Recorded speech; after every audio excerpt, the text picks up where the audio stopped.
सीढ़ियों की परछाई। एक डरावनी हिंदी कहानी।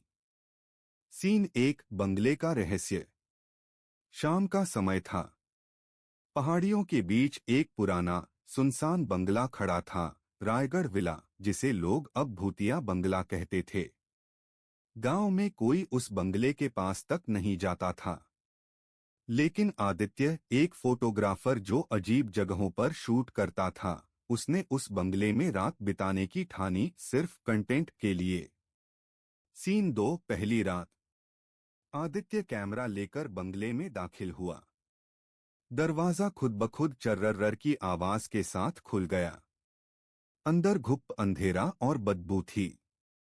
दीवारों पर पुराने खून के धब्बे थे और हर कोने से धूल उड़ रही थी। तभी उसने पहली बार वो परछाई देखी, सीढ़ियों पर एक धुंधली आकृति जो उसे घूर रही थी। सीन तीन, आवाजें और डर। रात के 2 बजे आदित्य की आंख खुली। उसे सीढ़ियों से किसी के घिसटते हुए पैरों की आवाज सुनाई दी। खट खट खच खच, जैसे कोई कुछ भारी चीज घसीट रहा हो।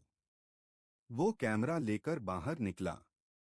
सीढ़ियों पर कोई नहीं था, पर उसके कैमरे की स्क्रीन पर वो आकृति थी, एक औरत सफेद साड़ी में, उल्टे पैर, जो नीचे उतर रही थी धीरे धीरे। सीन चार, खून और फंदा। अगली सुबह आदित्य को बंगले के नीचे पुराने तहखाने का दरवाजा मिला। जैसे ही उसने खोला, अंदर की दीवारों पर नाखून से खुरचे हुए संदेश थे।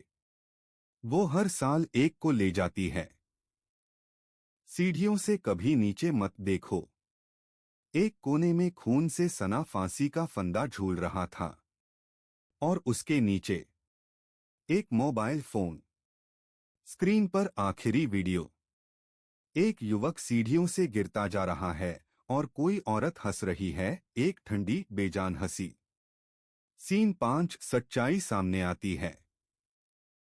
गांव के एक बुजुर्ग ने आदित्य को बताया, सालों पहले उस बंगले में एक नवविवाहिता लड़की ने आत्महत्या कर ली थी, क्योंकि उसके पति ने उसे धोखा दिया था। लेकिन कहते हैं, उसकी आत्मा अब हर साल किसी अजनबी को सीढ़ियों से नीचे घसीटकर मार देती है। सीन 6, अंतिम रात। आदित्य ने बंगले में एक और रात बिताने की ठानी, इस बार लाइव रिकॉर्डिंग के लिए। 1:59 AM। Camera on.